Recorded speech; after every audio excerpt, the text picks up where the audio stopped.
Shalom Bapak Ibu, dalam edisi terakhir Safan Gembala, saya Pendeta Ima Frontantina menyapa Bapak Ibu Saudara sekalian. Sangat berharap Bapak Ibu tetap bersukacita dalam kasih dan anugerah Tuhan. Mari kita berdoa. Kami bersyukur ya Allah untuk segala anugerah penyertaan Tuhan. Kiranya kasih Tuhan menolong dan melingkupi kami, sehingga kami boleh tetap sukacita dan semangat di dalam kehidupan, baik di tengah-tengah keluarga kami maupun di tengah-tengah kehidupan keseharian kami dan gereja. Dalam Yesus Kristus kami berdoa. Amin. Pembacaan firman Tuhan terambil dari Kisah Para Rasul 2 ayat 46. Dengan bertekun dan dengan sehati, mereka berkumpul tiap-tiap hari dalam bait Allah. Mereka memecahkan roti di rumah masing-masing secara bergilir dan makan bersama-sama dengan gembira dan dengan tulus hati. Demikianlah pembacaan firman Tuhan. Setelah kebaktian, biasanya papa saya, karena waktu itu beliau adalah penatua, tidak langsung pulang. Biasanya agak lama. Entah apa yang dilakukan. Terakhir ketika saya jadi pendeta, saya tahu ternyata tugasnya adalah menghitung uang. Tetapi rasanya waktu itu papa saya dan teman-teman pelayanan sebagai majelis jemaat tidak langsung pulang. Bukan karena selesai hitung uang, tapi kadang mereka juga mencengkrama dan ngobrol. Entah masalah gereja, entah hal-hal yang lain, entah masalah jemaat, sampai kadang-kadang siang. Kami anak-anak para penatua kadang-kadang main di luar. Karena tidak boleh main di ruang kebaktian dan juga ruangan-ruangan penatua atau ruangan rapat yang lain. Dan saat itu saya suka ngelihat ada sekelompok orang yang sedang berkumpul. Mereka adalah guru-guru sekolah minggu.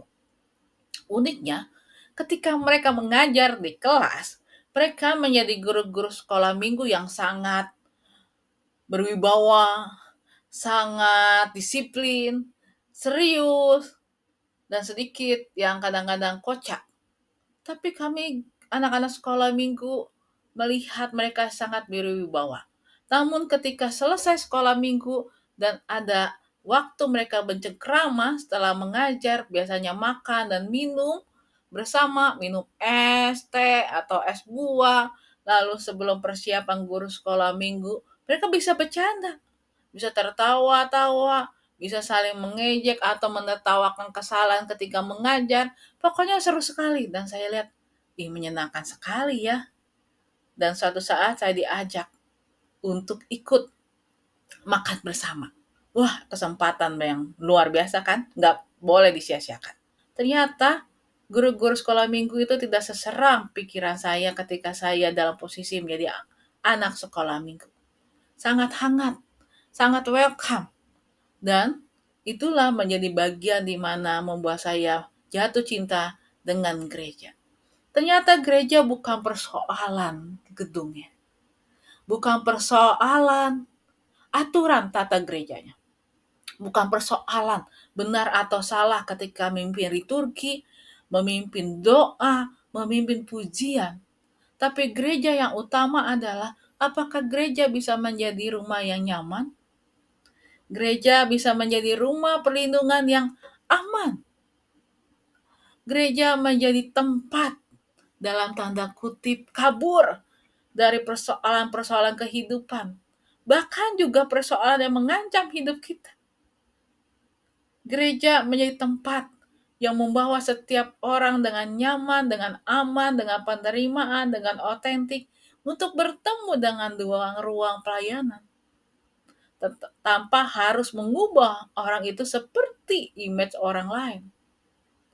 Gereja adalah rumah. Rumah di mana setiap orang seharusnya merasa sangat nyaman dan aman bertemu dengan Tuhan. Gereja menjadi tempat perjumpaan yang nyaman, sekaligus kudus, karena terjadi perjumpaan dengan firman Tuhan dan Yesus Kristus yang membaharui dengan penuh cinta kasih merengkuh, seperti pengalaman jemaat mula-mula ketika mereka merasakan berjumpa akan firman Tuhan melalui khotbah Petrus. Mereka merasakan perjumpaan yang sungguh-sungguh, dibaharui, dan mereka menjadi komunitas yang penuh dengan sukacita, antusias bertemu, memiliki rasa rindu yang menyala-nyala satu dengan yang lain, dan dengan senang dan sukacita berbagi akan berkat Tuhan.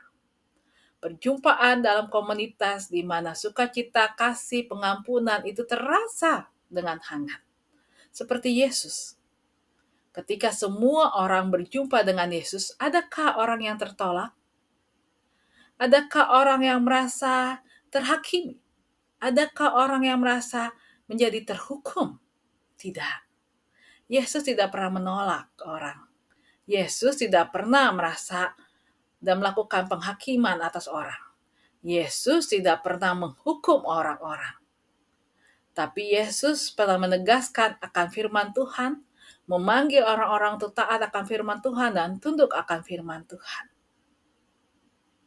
Lalu bagaimana dengan kita? Kehidupan gereja harusnya menjadi rumah, tempat perjumpaan akan kasih Tuhan. Kalau Yesus penuh hangat, apakah kita punya daya untuk menjadi pembenci? Tentu tidak. Kalau Yesus tidak pernah menolak orang lain, apakah kita punya hak untuk menolak orang lain? Tentu tidak.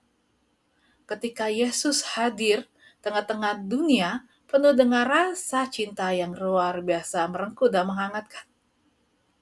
Apakah kita layak untuk menghempas orang? Tentu tidak. Karena kita ada di tengah-tengah komunitas menjadi gereja. Gereja yang sudah waktunya menjadi rumah. Rumah cintanya Tuhan. Tuhan Yesus memberkati kita. Amin. Mari Bapak, Ibu, Saudara-saudari kita bersatu dalam doa. Kami bersyukur untuk segala anugerah penyertaan Tuhan. Kami berdoa secara khusus biarlah Engkau memberkati gerejamu GKI Delima. Ini boleh dibaharui atas kuasa darah Kristus dan juga rengkuhan Roh Kudus. Kiranya Tuhan membaharui dan hadirlah ya Allah dalam kuasa-Mu untuk boleh membaharui gerejamu ini sehingga sungguh gerejamu ini boleh menjadi rumah cinta Tuhan, di mana menjadi tempat ruang setiap umat boleh bertemu dengan Tuhan.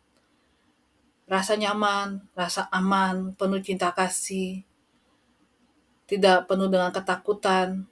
Kau yang juga membarui setiap kami untuk boleh saling membalut keterlukaan, dan gerejamu tempat ini juga boleh, GKI Delima boleh menjadi ruang perjumpaan atas Kristus dan kasih Kristus dan kebenaran firman Tuhan bagi kehidupan setiap para umat dan juga pelayan Tuhan.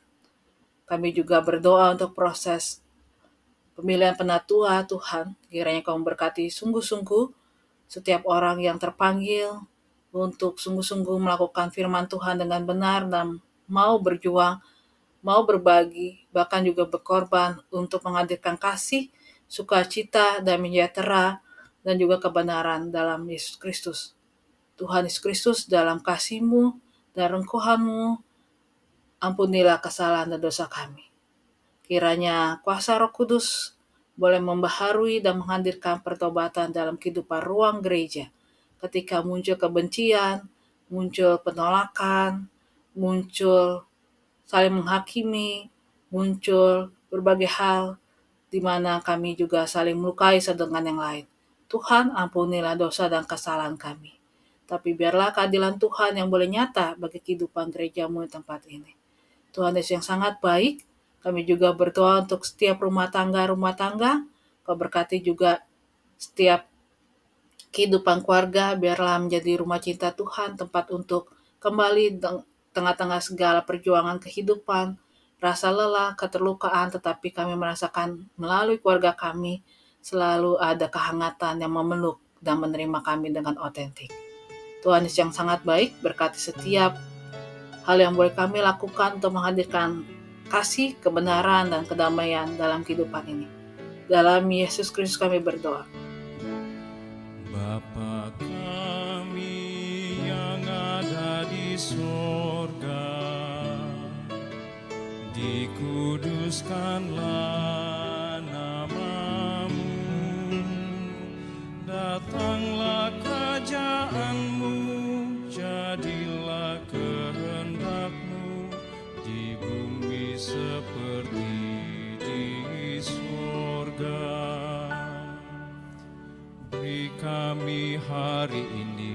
makanan yang secukupnya. Ampuni salah kami seperti kami ampuni yang bersalah pada kami. Jangan bawa kami dalam pencobaan, melainkan lepaskan kami dari yang jahat. Sebab Kaulah yang punya kerajaan dan kuasa dan kemuliaan sampai selamanya.